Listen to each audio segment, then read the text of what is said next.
कभी कभी हम जो माँ बाप हैं कुछ ऐसी गलती और खताएं करते हैं, ऐसी हमारी जिंदगी में हम काम करते हैं, उसका कर्ज जो है वो हमारी लाइफ और हमारे बच्चों की जिंदगी में काम करता है।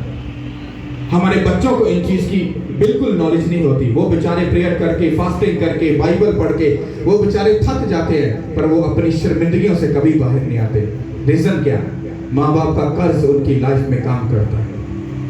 अपनी लाइफ में हमको ऐसा चलना और ऐसे काम करने हैं ताकि हम जाते हुए अपनी लाइफ में अपने बच्चों के ऊपर भला करके जाए।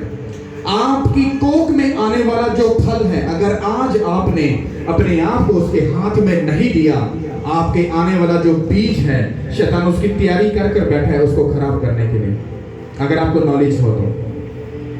इसलिए अपने आप पर भला करो, अपनी फैमिली पर भला करो, अपने बच्चों पर भला करो, और सबसे बढ़कर जब तुम अपने आप पर भला करोगे तो ऑटोमेटिकली तुम्हारे बच्चों पर भी भला हो जाएगा।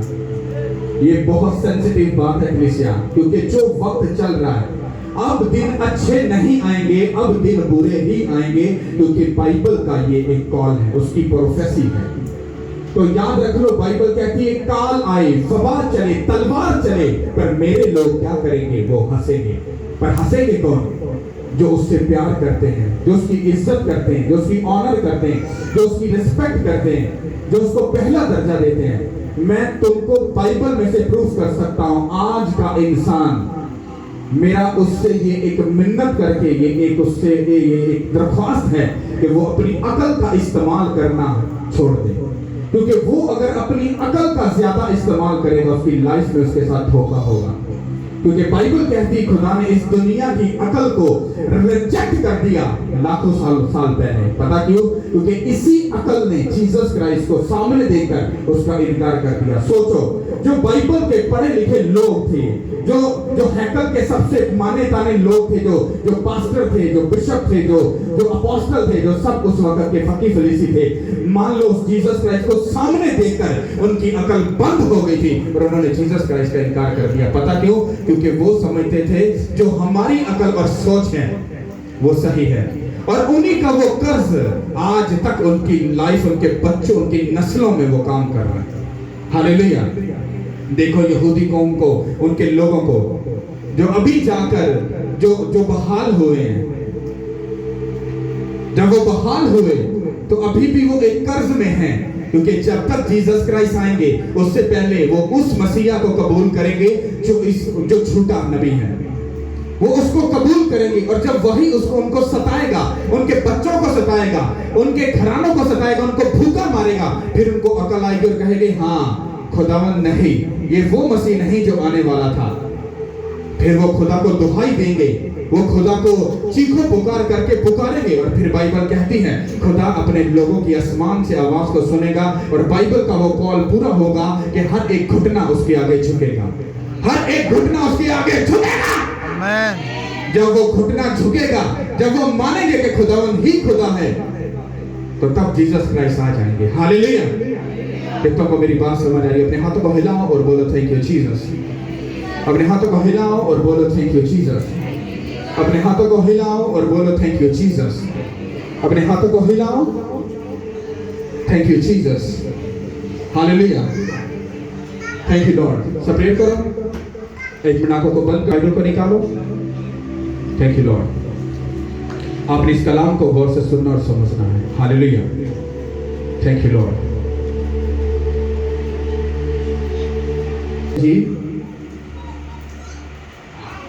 और उसका 7 बार, उसका 6 बार और उसकी 34 आयत से पढ़ेंगे, 43 वर्स। हालेलुया जी। स्टार्ट। आया खुदाम के जिंदा पाक कलाम में से लूका इंजील उसका 6 बाब उसकी 34 आयत से पढ़ेंगे। खुदाम के जिंदा पाक कलाम में यूं लिखा है, क्योंकि कोई अच्छा दरख्त नहीं जो बुरा फल लाए, और ना कोई बुरा दरख्त है जो अच्छा फल लाए। हर दरख्त अपने फल से पहचाना जाता है, क्योंकि झाड़ियों से अंजीर नहीं तोड़ते और ना झाड़ियों से अंगूर। अच्छा आदमी अपने दिल के अच्छे खजाने से अच्छी बातें निकालता है, बुरा आदमी बुरे खजाने से बुरी बातें निकालता है, क्योंकि जो आप दिल में भरा है वही उसके मुंह पर आता है। सब बोलो आमीन। ये एक पोर्शन है, इसको समझ लो, उसके बाद आगे बढ़ते हैं। ये एक तमसील लिखी है। बाइबल कहती है अच्छे दरख्त से अच्छा ही फल मिलेगा। ऊंट कटारे मतलब कांटों वाला दरख्त आपको कांटे ही देगा, वो आपको अच्छा फ्रूट नहीं देगा। ये बाइबल को पढ़ने का मतलब ये था। अब आगे बढ़ें। हालेलुया। आगे बढ़ के खुदा के जिंदा पाक कलाम में, जब तुम मेरे कहने पर अमल नहीं करते तो तुम क्यों मुझे खुदाउन कहते हो? जो कि मेरे पास आता है और मेरी बातें सुनकर उन पर अमल करता है, मैं तुम्हें जताता हूँ कि वो किसकी मानद है। उस आदमी की मानद है जिसने घर बनाते वक्त जमीन गहरी खोदकर चट्टान पर बुनियाद डाली। जब तूफान आया और सैलाब उस घर से टकराया तो उसे हला ना सका, क्योंकि वो मजबूत बना हुआ था। लेकिन जो सुनकर अमल में नहीं लाता, वो उस आदमी की मानद है जिसने जमीन पर घर को बेबुनियाद बनाया। जब सैलाब उस पर जोर से आया तो वो फिर गिर पड़ा और वो घर बिल्कुल बर्बाद हो गया। खुदा के जिंदा कलाम पढ़कर खुदा सब कलीसिया बोलो आमीन। Hallelujah. Thank you so much, God bless you. Okay, अब इसको समझते हैं। जो भाई ने पहला जो कलाम पढ़ा, उस कलाम का मतलब था, आप आ जाओ। ओके, तुम आ जाओ, इस जगह बैठ जाओ, नीचे बैठो, आप भी नीचे बैठो। अब आपको समझना है, जो पहला कलाम हमने पढ़ा, ये आपकी जिंदगी के ऊपर डिपेंड करता है कलाम। अगर आपको ये समझ आ जाएगा, ये है वो दरख्त, मतलब कि ये बाइबल में खुदा यीशु मसीह ने कहा अंगूर का हकीकी दरख्त मैं हूं। क्या कहा? अंगूर का हकीकी दरख्त मैं हूं। मतलब उसने कहा जो डाली फल नहीं लाती वो क्या कर दी जाएगी? काट दी जाएगी। अगर जीसस क्राइस्ट हकीकी दरख्त था तो जीसस क्राइस्ट फल लेकर आए कि नहीं लेकर आए? जीसस क्राइस्ट की जिंदगी को देखो, आपको अच्छा फल ही मिलेगा। उसने कहा मैं अंगूर का हकीकी दरख्त हूं। इसका मतलब बाइबल कहती है अच्छे दरख्त से तुम अच्छे दरख्त की ही फल की क्या करोगे? तवक्को करोगे। अगर लाइक समझ लो कि ये अच्छा दरख्त है और इससे आपको इसके चाल चलन से, इसके कामों से, इसकी बातों से आपको सब चीजों में यही पता चलेगा ये बंदा रास्तबाज है और खुदावंद यीशु मसीह की डाली है और ये फल लाने वाला वही शख्स है। कितनों को समझ आ रही? खड़े हो जाओ। ये एक ऐसा दरख्त है, मतलब मान लो ये अंगूर का दरख्त है। अब इससे आपको ऊंट कटारे कांटे नहीं मिलेंगे, आपको इससे अंगूर ही मिलेंगे। क्या मिलेंगे? मतलब कहने का कि अगर ये अच्छा दरख्त है तो ये अपने फल से पहचाना जाएगा कि ये अंगूर का दरख्त है। और अंगूर हम जब तोड़ते हैं उसको लेते तो उसको क्या करते हैं? खाते हैं, उसको फेंक नहीं देते। अब ये एक ऐसा दरख्त है, ये ऊंट कुटारे मतलब कि ये कांटे उगाने वाला दरख्त है। तुम कभी भी क्या इससे तवक्को करोगे कि ये हमें अंगूर देगा, हमें खाने को फल देगा?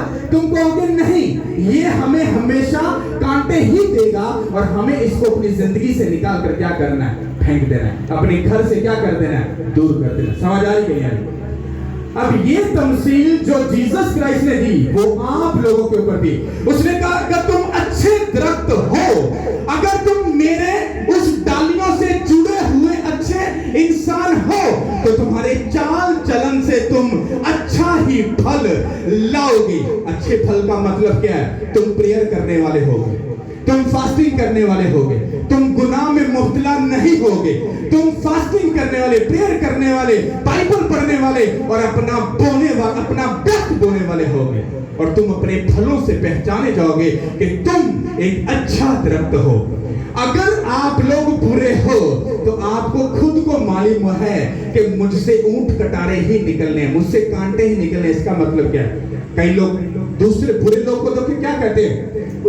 वो तो शराबिया है ना, वो तो जनाकार है, हरामकार है, वो तो गलत है, वो तो इंज। उनको मालूम होता है ये ऊंट कटारे, ये कांटे ही हमको देगा, ये कभी अच्छा फल नहीं दे सकता। इसलिए जीसस क्राइस्ट ने फिर आगे तमसील दी। जो भाई ने नेक्स्ट वर्सेस पढ़ी उसमें क्या लिखा? उसने कहा जो अच्छे अच्छा आदमी, जो रास्तबाज आदमी, जो जीसस क्राइस्ट के साथ चलने वाला इंसान है, उसने अपना घर पत्थर पे बीच में नींव निकालकर, उसकी गहरी नींव निकालकर उसने अपना घर बनाया। जब तूफान आया, सैलाब आया, उसके साथ टकराया, तो वो खुद रेजा रेजा हो गया, वो घर बचा और खड़ा रहा यीशु के नाम के वसीला से। इसका मतलब क्या है? अगर तुम अच्छे दरख्त हो, बीमारी आए, परेशानी आए, दुख आए, काल आए, वबा आए, तलवार चले, अरे तुम कायम रहोगे यीशु के नाम के वसीला से। पर अगर तुम खुद अपना फैसला करोगे, कोई नहीं करेगा। अगर तुम इन्हीं वर्सेस को थोड़ा सा पीछे जाके पढ़ो, तो वहां पर बाइबल कहती है कि भाई अपने दूसरे भाई से कहता है, ला मैं तेरी आंख से शतीर को निकाल दूं। और जीसस क्राइस्ट कहते, और रुक जा, खड़ जा, खलो जा, पहले अपनी आंख दा और निका या तिनका दे कर ले। इसका मतलब क्या है? अगर तुम ऊंट उगाने वाले हो, तुम कांटों वाले हो, तो तुम रास्तबाज से ये नहीं कह सकते, अब मैं तुझे रास्तबाजी सिखाऊं, अब मैं तुझे जीसस क्राइस्ट के साथ चलना सिखाऊं। नो नो नो, बाइबल कहती है, खुदा यीशु मसीह ने कहा, ओ काका पहले अपने अंदरों अपना पहले शरीर कट ले, फिर अपने भरा नु चंगी तरह जाकर देख के ओदे अख दा तिनका कटे। कितना को समझ आ रही? आपकी जिंदगी खुदा के कलाम के साथ गहराई के साथ जुड़ी है, अगर आपको नॉलेज हो तो, क्योंकि आप बेहतर जानते हो कि आप कितना सही और कितना गलत हो। तुम बेहतर जानते हो, अगर तुम झूठ बोलने वाले हो, तुम कांटे उगाने वाले हो, तुमसे अच्छे फल की तवक्को कभी भी नहीं हो सकती। अगर तुम झूठ बोलने वाले, लालच रखने वाले, हसद करने वाले, बदकारी करने वाले, ज़िनाकर करने वाले, अगर दूसरे का पैसा खाने वाले हो, तुम्हारे से कभी भी फल की तवक्को नहीं की जाएगी। और तुमने जो घर बनाया है, जब तुम पर दुख आएगा, तकलीफ आएगी, बीमारी आएगी, परेशानी आएगी, तो तुम आसानी से गिर जाओगे और कहोगे, तो कहता है जब तुम मुझे ए खुदावन कहते हो, अगर तुम मेरे हुक्मों पर अमल नहीं करते, तो फिर मुझे ए खुदावन क्यों कहते हो? अगर तुम ए खुदावन कहते हो, चल चाहते हो, खुदा के साथ चलना चाहते हो, तो अपनी जिंदगी में से ऊंट कटारों वाली, उन कांटों वाली जिंदगी को निकाल दो और एक अच्छा फल बन जाओ, जो जीसस क्राइस्ट के साथ उसकी वो अंगूर की हकीकी दरख्त के साथ उसकी डाली हो, जो फल लाने वाले हो। हालेलुया! कितनों को मेरी बात समझ आ रही? ये कलाम आज के दौर के लिए और आज के लिए है। तुम अपनी जिंदगी में झांक कर देखो, क्या तुमने अपना घर उस पत्थर की नींव के ऊपर बनाया या सिर्फ जमीन के ऊपर घर बना दिया? अगर जमीन के ऊपर बना दिया, तो जब छोटी सी बीमारी आएगी तुम गिर जाओगे। आप लोगों को नॉलेज नहीं कि जब इंसान खुदा के साथ चलता है, तो शैतान उसका सबसे बड़ा दुश्मन बन जाता है। और इंसान ये सोचता है कि मैं अगर सुखी लाइफ जी रहा हूं, अगर सब कुछ बेस्ट हो गया है, तो डोंट वेरी, नो, तुम्हारे लिए खतरा बढ़ चुका है। बाइबल कहती है, जो मेरे साथ चलना चाहता है उसको रोज की सलीब उठानी पड़ेगी। समझ आ रही कि नहीं आ रही? जब मैं मसीह के साथ चला हूं, तो मेरे दुख बड़े हैं, कम नहीं हुए। पर उन दुखों का मतलब ये है, शुक्र है कि खुदा ने पिछले दिनों में मुझे सिखा के रखा, पिछले सालों में मुझे सिखा के रखा। काल आए, वबा आए, बीमारी आए, परेशानी आए, कुछ भी आए, अगर तू मेरे साथ वफादार रहा, उसने कहा दुनिया कुछ भी कहे, उसने कहा मैं तुझे बचा लूंगा यीशु के नाम के वसीला से। बाइबल कहती है, खुदा बदकारों के लिए, गुनाहगारों के लिए आया। तंदुरुस्त को डॉक्टर की जरूरत नहीं, पर बीमार को डॉक्टर की जरूरत है। हालेलुया! कितनों को समझ आ रही है? अपनी लाइफ में एक बात याद रखो, तुम कितना भी स्पिरिचुअल ऊपर चले जाओ, तुम्हारी अकल का लेवल कितना भी ऊपर चला जाए, अपने आप को हमेशा बुद्धू से बनाकर रखो, तुम सदा जिंदगी में ब्लेस्ड रहोगे। क्योंकि मैं प्रैक्टिकल ऐसा करता हूं। हालेलुया! मैं अपने आप को हमेशा, मुझे लाखों बातें हो जाए, वक्ती गुस्सा आता है, लेकिन खुदा कहता है कूल डाउन बेटे, रुक जा। कहता मैं हूं, मैं इंसाफ कर लूंगा, तुझे कुछ करने की जरूरत नहीं, तेरा बाप अभी जिंदा है। अगर वो जिंदा है तो तुम्हें फिक्र करने की जरूरत नहीं। अरे काल आए, वबा आए, तलवार चले, अरे तुम्हारा बाप तुमको बचा लेगा यीशु के नाम के वसीले से। तुम झांको अपने अंदर कि तुम अच्छा फल लाने वाले हो या अभी भी तुम कांटे ही उगा रहे हो, तुम बेहतर जानते हो। हालेलुया। मुझसे ज्यादा, शायद खुदा से भी ज्यादा तुम खुद अपने आप को जानते हो हम किन किन जगह पर कांटे उगा रहे हैं। अगर अपने बच्चों के लिए कांटे उगा रहे हो, कभी फल की उम्मीद मत करना, क्योंकि बाइबल इसकी तस्दीक करती है। हालेलुया।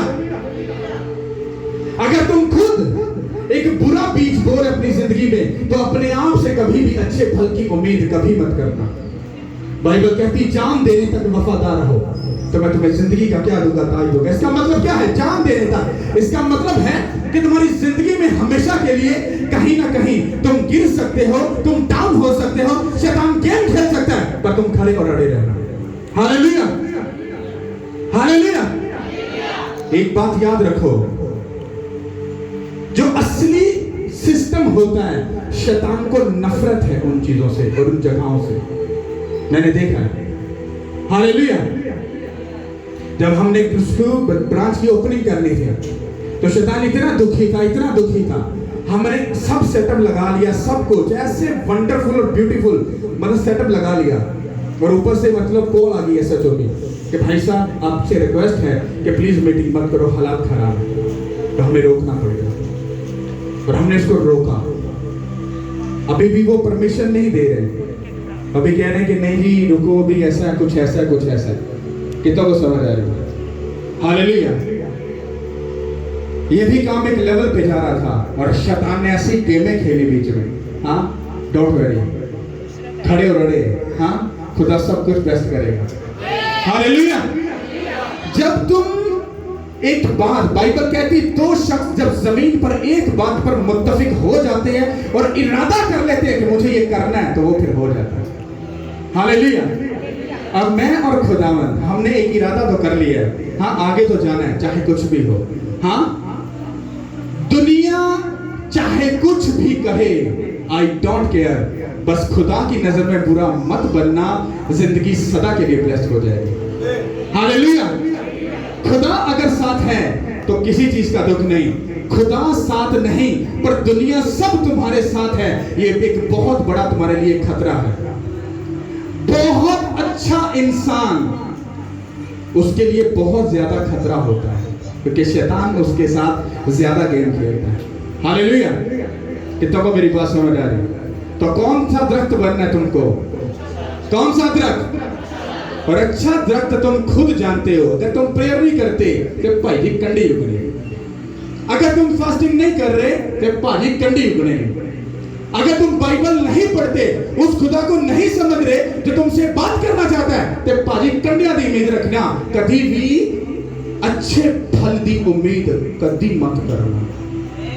और अगर तुम गुनाह से दूर नहीं रहते तो फिर तो 100% डन है, कभी भी अपनी जिंदगी से अच्छे की उम्मीद कभी मत करना। गाली निकालने वाला बंदा वो अपनी जिंदगी में हमेशा शर्मिंदगी को देखता है, और जो बंदा ज्यादा बोलता है वो अपनी जिंदगी में अपनी बरकतों को कम करता है। अपनी जिंदगी में अगर बेस्ट देखना है, अपनी जुबान को उतना इस्तेमाल करो जितना सिर्फ खुदा तुम्हें अलाउ करे। हालेलुया। यही जुबान आपको आसमान पर ले जाएगी जब तुम थैंक यू जीसस बोलोगे। यही जुबान तुम्हें अर्श से उठाकर नीचे फेंक देगी जब इसी जुबान से तुम गाली निकालोगे। कितनों को बात समझ आ रही? हालेलुया। इसलिए याद रखो, तुमको एक अच्छा दरख्त बनना है कि तुम अच्छा फल ला सको। तुम चाहे कुछ भी कर लो, तुम अपने फलों से पहचाने जाओगे, तुम अपने कामों से, कर्मों से, अमलों से पहचाने जाओगे कि तुम कितने अच्छे हो। अगर तुम कांटे उगाने वाले हो तो लोग ही तुम्हारा जजमेंट करके बता देंगे तुम तो कांटे उगाने वाले हो। अगर तुम्हें दुख हो रहा है तो तुम अपने आप को चेंज कर सकते हो, तुम्हारा खुदा ऐसा कर सकता है, वो तुम्हें बदल सकता है, वो तुम्हारी लाइफ को चेंज कर सकता है, वो तुम्हारी जिंदगी में बेस्ट चीजें ला सकता है। बाइबल कहती है जो उसकी खिदमत करता है खुदा दुनिया का बेस्ट उसको देता है। वो फाइनेंस हो, वो बीवी हो, बच्चे हो, फैमिली हो, घर हो, कुछ भी हो, खुदा उसको बेस्ट देता है। और एक बात याद रखना, जब तुम खुदा के मर्जी के मुताबिक चल रहे होते हो तो तुम्हारी लाइफ में बहुत सारी चीज़ों का लॉस होता है, बहुत सारी चीज़ें तुम्हारी लाइफ से ले ली जाती है। पता क्यों? क्योंकि तुम्हारा ध्यान और दिल उन चीज़ों की तरफ होता है। और खुदा जब उन चीज़ों को तुमसे ले लेता है, पता क्यों लेता है? तुमको दुखी करने के लिए नहीं, तुमको अपने साथ आगे लेकर जाने के लिए। जब अलीशा को खुदा ने चुना था तो अलीशा को आवाज नहीं आई थी।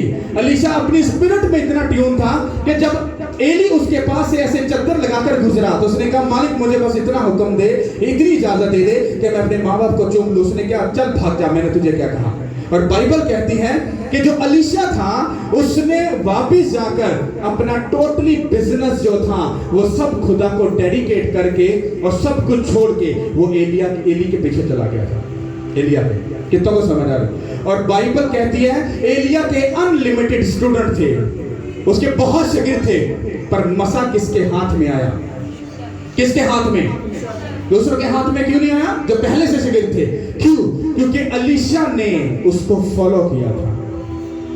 तुम में से ए खुदावन कहने वाले बहुत हैं, पर मसा अपनी जिंदगी में वही लेगा जो अपने मेंटर की और अपने खुदा के घर की इज्जत करता है और जो वफादारी के साथ उसके साथ चलता है। मसा उसकी जिंदगी में आएगा। मसा आना एक आम बात नहीं। मैं दावे से कहता हूं हमारे पाकिस्तान में 80 से 90% लोगों को मसे के बारे में नॉलेज नहीं है, और मुझे भी नहीं थी। लेकिन जब मुझे समझ आई आपकी जिंदगी की सारी सरफराजी, ऊंचाई, बुलंदी, अगली ग्लोरी जो आपकी लाइफ में काम करे वो सब मसा के सबब से होता है। दाऊद के ऊपर क्या उतरा? मसा उतरा। क्या उतरा? अब्राहम को देख लो, इसहाक को, याकूब, सबके ऊपर खुदा का मसा ठहरता था और वो आगे बढ़े। जीसस क्राइस्ट के ऊपर जब बपतिस्म लिया तो क्या ठहरा उनके ऊपर? खुदा का रूह, मतलब उसका मसा उनके ऊपर ठहर गया। सोचो अगर जीसस क्राइस्ट उस मसा से अधूरे होकर काम नहीं कर पाए, सोचो हमें कितने मसा की जरूरत होगी। मसा आपकी लाइफ में जब आता है तो आपकी लाइफ के चूहे बंधन क्या हो जाते हैं? टूट जाते हैं। और मसा कैसे आता है? ये आपको खुदा से जाकर लेना पड़ता है। वो मसा आसानी से नहीं मिलता, क्योंकि मसे की कदर अगर आपको नहीं तो आप खुदा की खुल्लम खुल्ला बेइज्जती करते हैं। पर जिसकी जिंदगी में आपको मसा मिलेगा वो बंदा, आप उसके साथ अगर जुड़ गए आपकी लाइफ कभी सेम नहीं रहेगी, क्योंकि वो मसा ट्रांसफर होता है। मसा क्या होता है? मेरा जो मेंटर, जो फादर है, वो बहुत दूर बैठा है, मैं जस्ट ओनली फॉलो करता हूँ। इवन देन मैं उनको मिलने भी गया हूँ पर मिले नहीं। पर मसा मेरी लाइफ में काम किया। कैसे? मैं कभी भी लोगों को नहीं बताता कि वो मेरे मेंटर है या मेरे फादर है। लोग कहते हैं ये उनके जैसा लगता है। पता क्यों? क्योंकि वो मसा, वो फल जो उनका फल है, जो उनकी ग्रेस, जो उनकी मिनिस्ट्री में होता है, वही इधर होता है। तो मैं अपने फलों से पहचाना जाता हूं फिजिकल कि मैं उनका सन हूं। कितनों को समझ आ रही है? हम अपने कर्मों से पहचाने जाते हैं, अपने अमलों से पहचाने जाते हैं कि हम किसको फॉलो करते हैं। वो जीसस क्राइस्ट को फॉलो करते हैं। हाँ, मैं भी जीसस क्राइस्ट को फॉलो करता हूं, पर जमीन पर रहते हुए हमें एक मेंटर की जरूरत होती है जो हमें बताता है, सिखाता और समझाता है। और जब मैंने फॉलो किया तो मेरी लाइफ में वही काम कर रहा है। आज मैं अपने फलों से पहचाना जाता हूँ। लोग कहते हैं ये उसका सन है, क्योंकि जो काम, जो तरीका, जो सिस्टम आप देखते हो, लोग कहते हैं ये पास्टर इधर का नहीं है, ये कहीं और का। और मैंने कभी भी उनको कॉपी नहीं की, सब कुछ ओरिजिनल है। हालेलुया। मेरी उनके जैसी तालीम नहीं है, उनके जैसा वो लेवल नहीं है, पर मसा में उनके साथ एक जैसा है।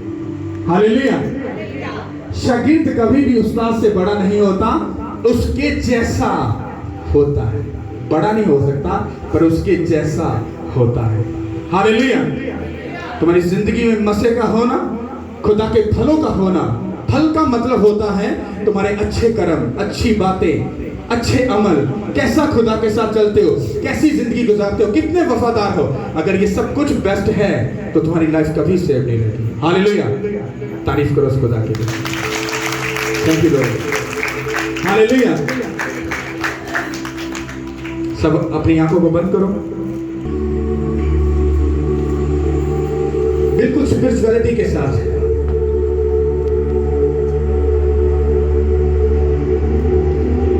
और देखो अपनी उस बात के ऊपर जहां पर तुम गलत थे।